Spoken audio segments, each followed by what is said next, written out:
You're listening to Inside the Village, where all news is local and no topic is off limits.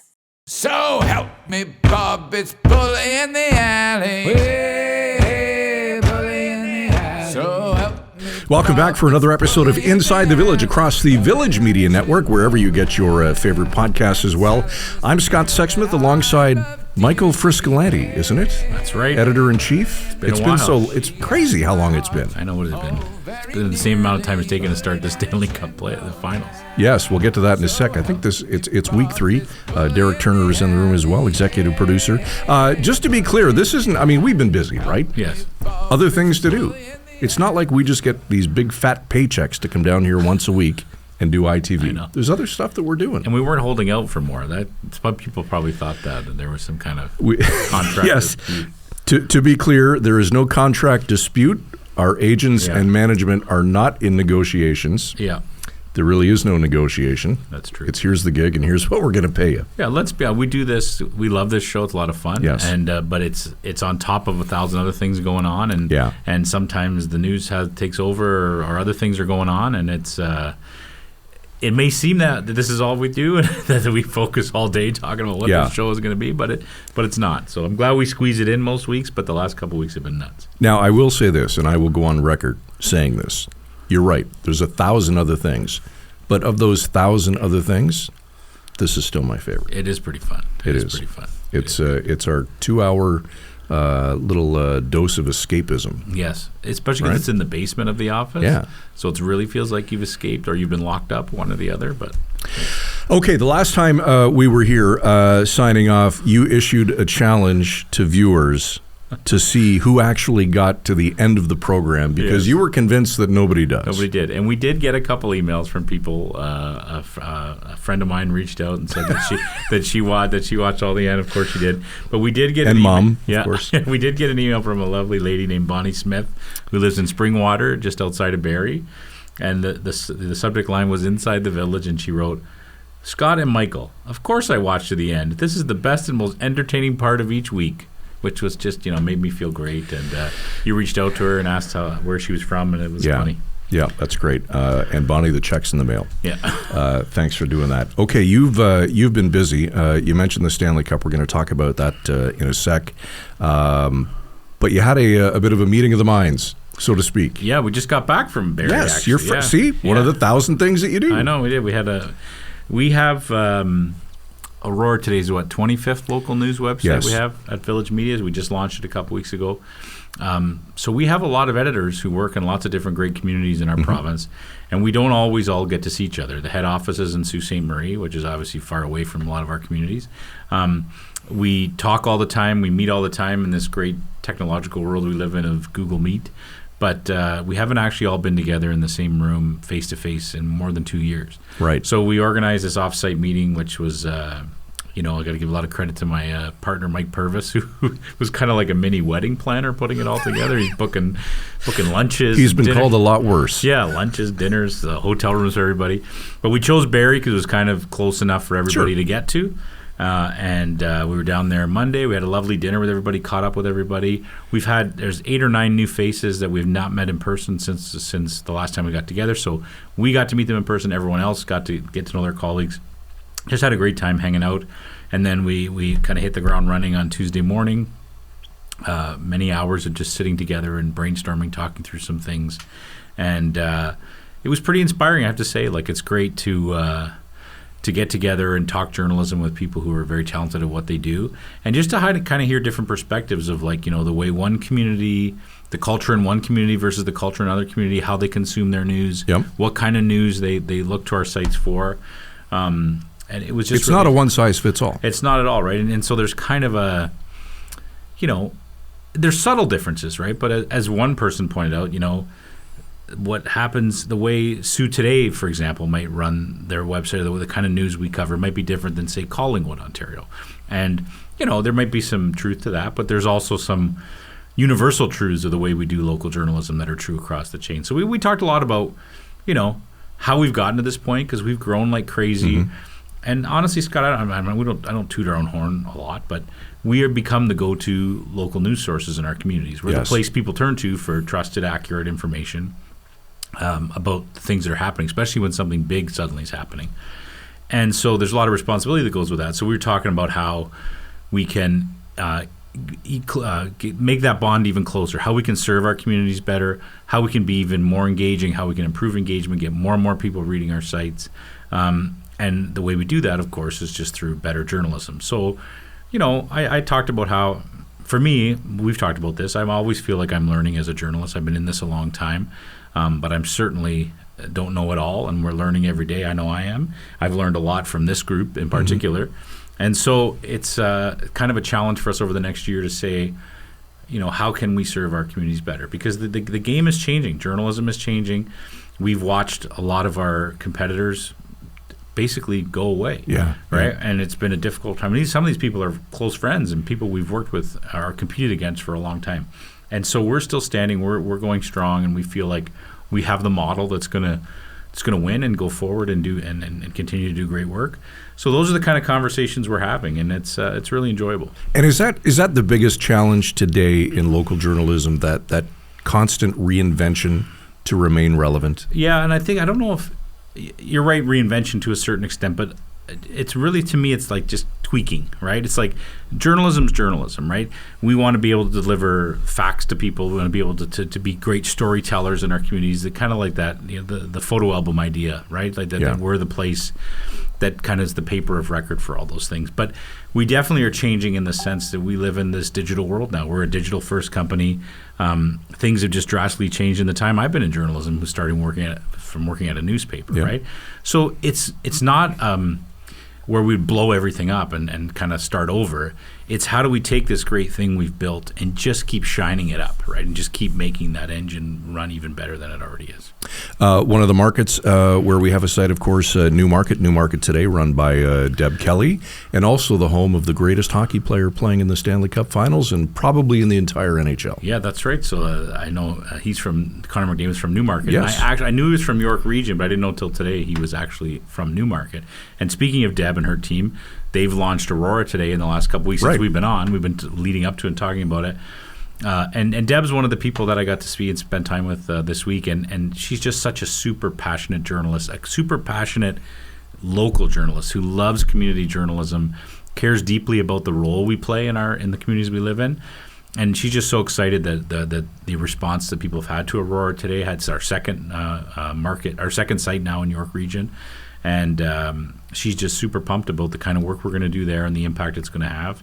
So yeah, maybe it's fitting that Connor McDavid is from Newmarket, the Newmarket Aurora area, and everyone there is going to be watching. Certainly. Okay, so we're taping today, which is Thursday, June 6th. The show will drop tomorrow, June 7th. Game 1 of the Stanley Cup Finals, Saturday, June 8th. Florida, Edmonton. Who do you like? I'm not a hockey expert at all. I do like that there's a Canadian team in the finals, obviously, right? I know some people feel differently. Florida, they're a good hockey team, right? And their coach is a good Sioux boy, Paul Maurice, yes. Right? That's right. And then gives the best press conferences. Yeah, his press conferences are great, right? And this is a guy, he's been around. Right? He was with the Leafs, and then he was with Winnipeg, right? Yep. And I think, correct me if I'm wrong, but when he left Winnipeg, it was kind of, I feel like I've taken this team as far as I can take them. They need someone else to kind of take them to the next level. But it wasn't a knock on him because, look, he's gone to Florida and done what he's done. Were they there last year? It's just back-to-back? Yes, Derek would know. He's the resident, yes. They lost to Vegas. Michael Amadio, right? That's right. So here's the question. The most important question is, do we have contacts with anybody on either team so that whoever wins will have another Stanley Cup champion on the show? Well, we'll have to get the research team. Yeah, Derek. Start making calls, Derek. Okay. So, Paul, like Paul Maurice from the Sioux. Yeah. Maybe we can. And Darnell Nurse played for the Hounds. Absolutely. He's on Edmonton. I know that. And if maybe Deb has Connor McDavid's cell number, we can get on that. It's going to be great. Derek, who you take? Doesn't matter. I want 7 games. 7 games. Yeah. All right. It's almost like he works for Sportsnet and wants to drive up the revenues. That's right. I'm saying Edmonton in 6. Yeah. Well, sorry, go ahead. They last were in the final 2006. Yep. Haven't won a cup since, was it a couple of years after Gretz left? 91. 91. And a Canadian team has not won the Stanley Cup since the 93 Montreal Canadiens. I See, know you that. do know I your do know stuff. that. I do know. My son's a huge Montreal All Canadiens right. fan, so I do know that. Now, Well, is Gretzky involved? Like, does he go to all the Edmonton games? Or is Well, he- no, he's an analyst now for TNT. Oh, that's Yeah. right. Yeah. Yeah, so he's on there with Biz Nasty and Henrik Lundqvist out of New York, former Ranger goaltender. So will they be at? Are they broadcasting the games? Or are they I would analysts? think. Or are they the analysts in studio? Well, they're in studio, but they usually. So Gretz won't be in Edmonton for the games then. He might No, because ESPN has the. ESPN has the U.S. rights. They would probably bring it. Like, can you imagine that? They will absolutely. How would they he will. work? How would he get his job done walking there? Look, if I'm the coach, if I'm the coach of the Oilers, I'm bringing Gretz in for a little pre-game chat, He's already got Paul Coffey. and Paul Coffey's on the bench. So there you go. Another former Sioux Gray. Yeah. See. See, we got in it. Derek, you got some inroads here, buddy. Okay. All right. Okay. Enough hockey talk. Let's talk about oral hygiene. Speaking of hockey players, That's right. Yeah. Speaking of missing teeth, see, it's too easy. it is too easy. It really is. Well, thanks for coming. The feds recently unveiled their Canadian dental care plan. You know what, though? That's a great first question for our next guest, right? How many hockey players do you have?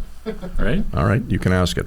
The feds unveiled the Canadian dental care plan with a goal to provide oral health care for those that maybe don't have access to it, can't afford it, and there's lots of controversy surrounding it. Yeah, it's been unveiled, it's been unrolled, it's unrolling. Yes. But there's a lot of questions still up in the air. A lot of the dental associations can have questions, and patients have questions. Yeah. I hear relatives saying to me, "Oh, like I thought I could get it from my dentist. My dentist saying they're not signed up for the program, so I have to go find my own dentist." Yeah. So we're going to try to make sense of all that today. And we will do that with the incoming president of the Ontario Dental Association, Dr. Maneesh Jain, when ITV returns right after this.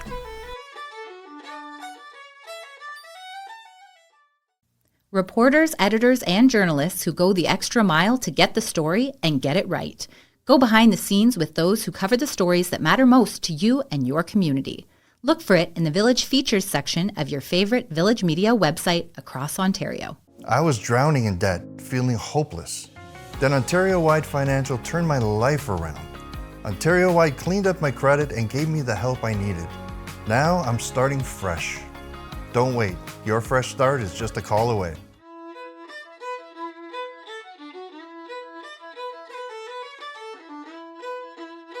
Welcome back to Inside the Village across the Village Media Network with Editor-in-Chief Michael Friscolanti. I'm Scott Sexsmith. The federal government recently introduced the Canadian Dental Care Plan, and we want to unpack it because goodness knows there's lots to unpack with this plan, and we're pleased to have with us on the program today the brand new president of the Ontario Dental Association, Dr. Maneesh Jain. Doctor, good of you to join us on Inside the Village. Welcome to the show. Thanks very much, Scott and Michael. Let's start, if we can, Doctor, if you can tell us, why is this plan, or why was it meant to be a good thing? Yeah, I mean, anytime we can give access to Canadians that need oral health care, that's a great thing. So this plan has the potential to improve the health of 9 million Canadians. And dentists deeply believe that, everyone should have access to oral health care when, the oral health care that they need. And doctor, because this is basically geared toward people who wouldn't have health insurance, for example, or dental insurance, people who can't afford to go to a dentist on a regular basis. That's right. So, so the 9 million people, so 2/3 of Canadians have private insurance, third-party insurance to their employer. But there are 1/3 of Canadians that don't have dental insurance, and that's what this program is geared towards. And I think it's great that the government has finally realized that oral health is part of overall health, and this is something that we've been advocating for years. That's what I was going to ask you. Is it something that your associations, all the other provincial associations, have been pushing for and lobbying the government on? Yeah, I mean, there have been programs that existed in the provinces, but there are definitely people that have fallen through the cracks. In Ontario, for example, there's Healthy Smiles Ontario for kids. There's ODSP for people with disabilities. There's Ontario Works for people on welfare. Those are all provincial programs. And then there's a seniors program. But there are still people that can't afford to come to the dentist and don't have private insurance. So I think this Canadian dental care program kind of is overarching. So does the new plan then, Doctor, replace things like Ontario Works and ODSP? Is that how it's meant to work? So that's one of the big things that we've been working with the federal government over the last couple of months. And we finally got some good news last couple of weeks ago that some of those patients that are on the provincial programs, we will be able to coordinate the two programs together. So far, we've got it coordinating with Healthy Smiles Ontario for kids and for ODSP for the peoples with disabilities. But seniors will fall into this. The seniors program will fall into the CDCP program. So, Doctor, as this has been sort of coming into place, especially in the few months before it came into place, what were the big concerns that you and other associations were voicing? Because there were some concerns.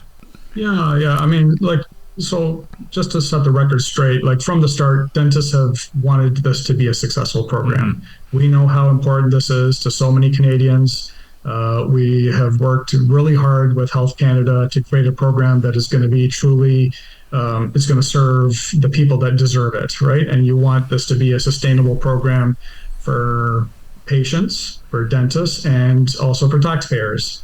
So there were some issues early on, and we still are seeking some clarification with the health minister about this.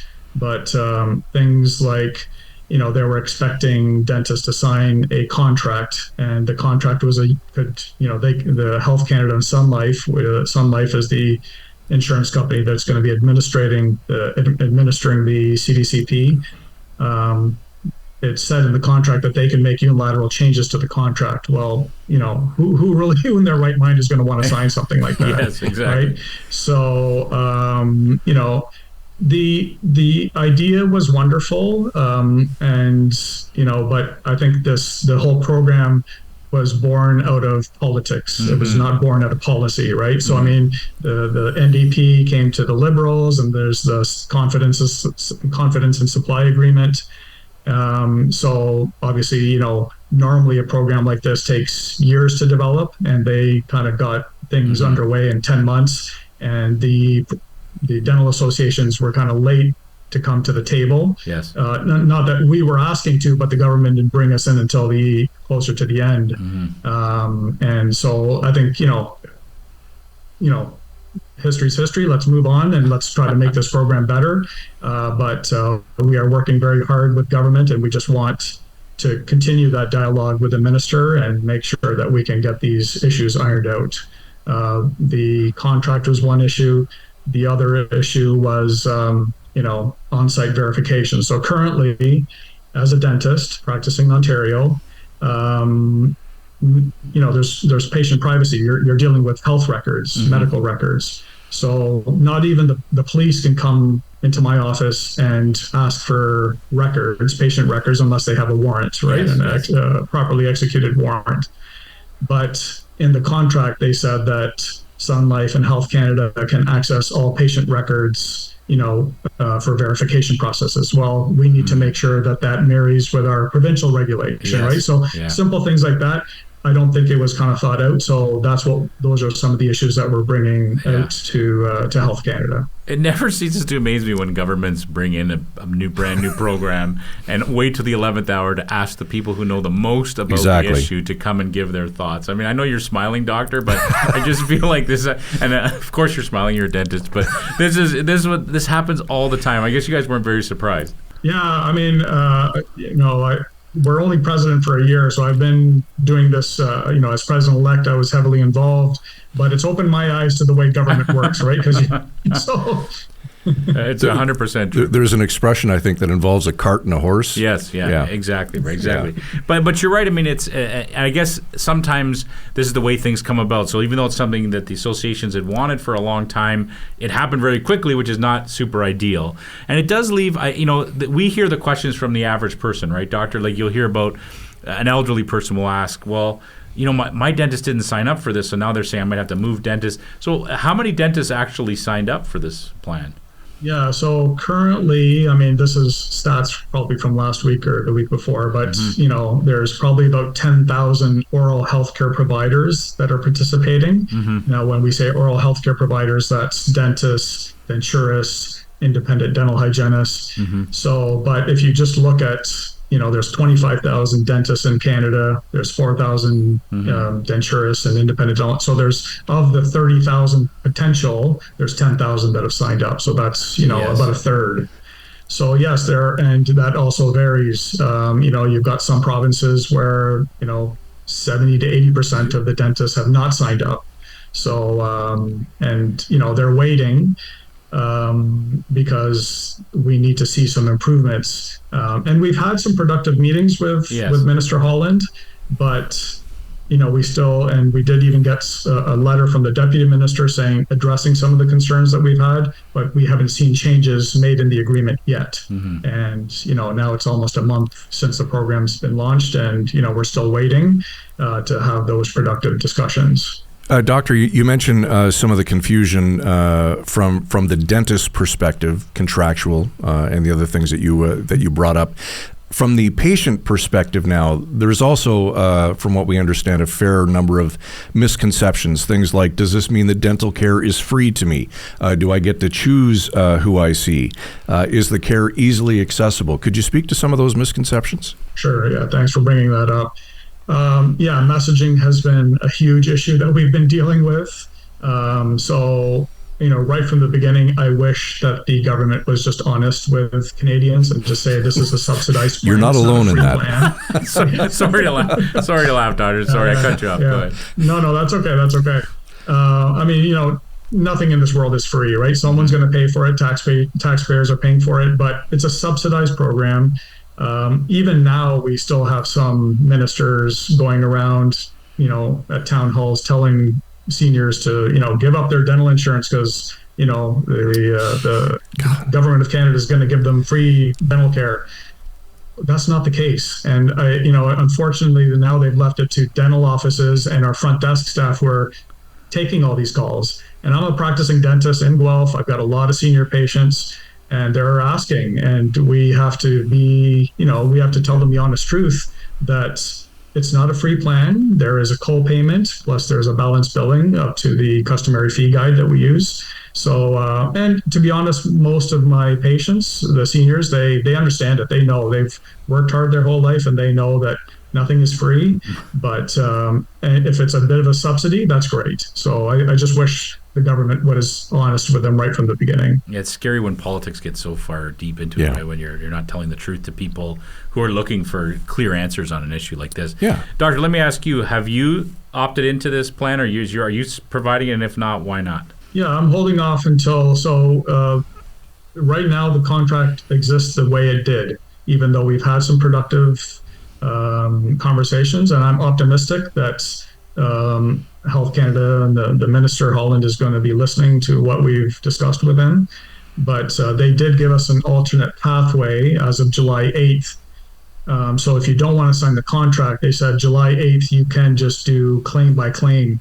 But unfortunately, when we got into the nitty gritty of it, we understand that the claim by claim process, all the terms and conditions that were in the contract are now embedded in each single claim. So, they offered us something, but okay, did you really offer us something? So we brought that to their attention. They're looking into it, and they're, they understand that no one wants to be bound by a contract, and the importance of patient privacy is still there. We have a provincial regulators, the college, that is mandated to protect the public. And if anyone needs to do claims verification, if someone needs to come into our office to do that, it shouldn't be Sun Life. It should be our college that comes in to do an audit or something like that. So if it got to that level. That makes sense. So speaking of cost then, so if I am a senior, if I'm an elderly person and I'm already paying full price for dental care, how much will this plan save me? Is it half the cost? It does vary. It varies on the income level. It depends on procedure by procedure. Yes. Some procedures are covered fairly well. Some procedures are not covered at all. So it really depends. So it's hard to say, but we encourage patients to talk to their dental offices, have that conversation, and they can always run an estimate beforehand. Yes. And that's the other thing is the added administrative burden. This is not just one or two patients that we see a day. This is a fair percentage of our patient population. So I don't think Health Canada understood the administrative burden that it was going to put on our front desk staff to now run all these estimates, whereas we're not used to that. But we obviously dental offices, we love our patients. They're like family to us, so we will definitely do it for them. Just out of curiosity, how many calls a day does your practice receive in regards to this? Every day is different, but I would say at least 8 to 10 calls. Wow. And I'm spending, the first month I was spending almost an hour out of my time just explaining to seniors, why I wasn't taking the program yet, and just give us some time. We're looking to work with the government, and we will be hopefully offering it soon. But and seniors, they get it. They understand. They've been with me for years, so they understand where we're coming from. And we want this plan to be a success, and we want it to be sustainable. We don't want this to, be a plan that gets put on the shelf in 3 years, which, so that's what we're making sure that we fight hard to do. I can imagine that's a very difficult conversation, right? Because like you said, you've served these patients for a long time. You want to be able to serve them, but you also want to make sure that you're signing up for the right thing, right? Because the last thing you want is to have these patients have to leave and go somewhere else. For sure. Yeah, I mean, dentistry's got such a great track record. Like it's a highly specialized healthcare service that offers individualized care by highly trained professionals using, the latest technology, and it's in an environment that's completely safe, and you get zero wait time with a provider of your choice, right? So, so I think we have a lot to be proud of, and we just want to make sure that it stays that way, right? So for sure, Doctor, I should know this, and I don't, but do you have a sense of how much this program is? The government's investing in this program, like what they're going to put out every year to? Yeah, so they've said $13 billion over 5 years. We even, initially the initial number was $5.3 billion. And we told them that there was way too low. There was not going to be enough. The parliamentary budget officer even said that it should be closer to $10 billion. And now they've adjusted it to $13 billion. But obviously the first year or two is going to be used quite a bit, because there's been people that have not seen their dentist for years that are now going to come, and they might have more issues. So I think, we'll have a better idea after the first year, but again, we want it to be sustainable so that this can be a program that lasts for years. Doctor, before we let you go, I know you're only a week or so into your presidential tenure, but is there anything that we didn't bring up other than this issue that the ODA is working on that you'd like to talk about? Yeah, no, I think, like I said, the messaging, I'm glad you guys asked that question. It's we were concerned that many people were believing that the CDCP was a free program, but, there are fees associated with it. The fees aren't something that we're even discussing with the government. It's to us, the biggest issue is that we want to make sure that the unilateral changes to the contract are taken care of.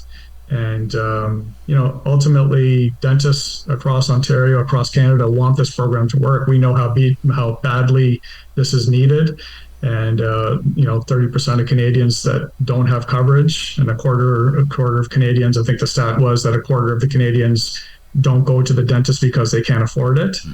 It's important to them. It's important for their function, for their health, for their dignity, to be able to smile. So, we're working hard with government to get the program right, and we will continue to advocate for a sustainable program that will benefit Canadians for generations, hopefully. So, all right, good stuff. and brush and floss every day. There you go. Yes. Dr. Maneesh Jain, the president of the Ontario Dental Association. Doctor, good of you to spend time with us today. We appreciate it. Thank you for the opportunity. Take care.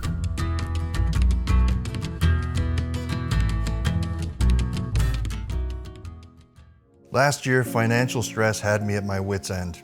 I felt trapped and embarrassed that it had gotten so bad. I really felt I had nowhere to turn. That's when I called Ontario-wide Financial. Their home equity lending was a game changer for me. Despite my bad credit and being in a consumer proposal, they helped me get the cash I needed.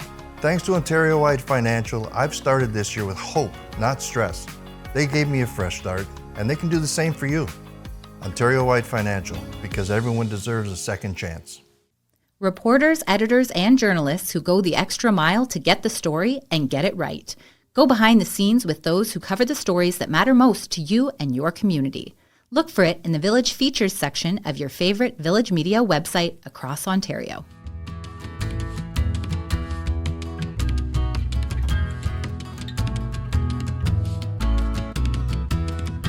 Back to wrap on another episode of Inside the Village. Dr. Maneesh Jain. Is it just me? Do you notice that most dentists just have great smiles? Yeah, I hope so. Imagine they didn't. Imagine your dentist. I know, but teeth are all jagged. And just you see somebody with a great. You know what? I wonder if he's a dentist. Exactly. She's a dentist because they always just have beautiful smiles. Exactly. It's quite a talent. Good oral health hygiene, right? Brush and floss. Yeah, that's right. I meant to ask him about the Stanley Cup. I was joking with you about it. I wanted to ask him if he's treated any hockey players who lose their teeth or if he had any advice for the Panthers and the Oilers. Well, Derek brought up a good point, right? They all have a team dentist who I guess is like right there in the arena, and if they lose a chiclet or crazy. two. I guess that dentist hasn't opted into the national dentist. No.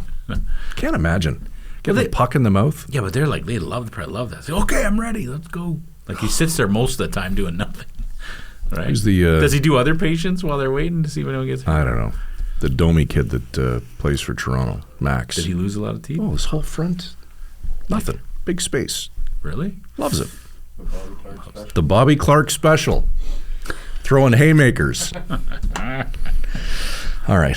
That's enough for this week. Oh, we should mention you, Mr. Celebrity, appearing on TVO's The Agenda with Steve Paikin, June 13th. Yeah, I think it's a special edition. Of course it's a special edition. You're a special guy. I'd expect nothing less than a special edition. TVO was up here in the Sioux last week or 2 weeks ago doing a bunch of different panels, and some of them started to air. They had the Northern Mayors on. They had they did one, I believe, on the opioid crisis in Northern Ontario. Right. Now, are you under a non-disclosure? Can you tell us what yours was about? No, I think it was live streamed at the time. It was I think the question was, can angry people be good citizens or something like that? It was like the rise of incivility.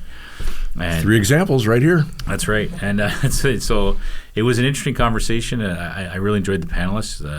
I met some people I didn't know. And it was a packed house at the Loft. A lot of people were there. Nice. Steve's obviously a hugely popular guy. And as soon as I walked in the door, he recognized me. We only met a couple times and did the podcast, and he asked how you were doing. And he was a super good guy. Yeah, I like Steve a lot. He's one of the good ones. All right, June 13th, 9 p.m. on TVO. I think so. See this fella and a cast of other characters. Okay, that's it for us this week. ITV at villagemedia.ca. Any questions or comments about the show, of course, you can watch every episode you'd like at insidethevillage.ca and, of course, wherever you get your favorite podcasts. For Derek Turner, executive producer of Inside the Village, Michael Friscolanti, editor-in-chief here at Village Media, I'm Scott Sexsmith. Thanks for watching. Go Oilers, go! You've been listening to Inside the Village. Frisco and Scott's Wardrobe, provided in part by Moores, Sault Ste. Marie.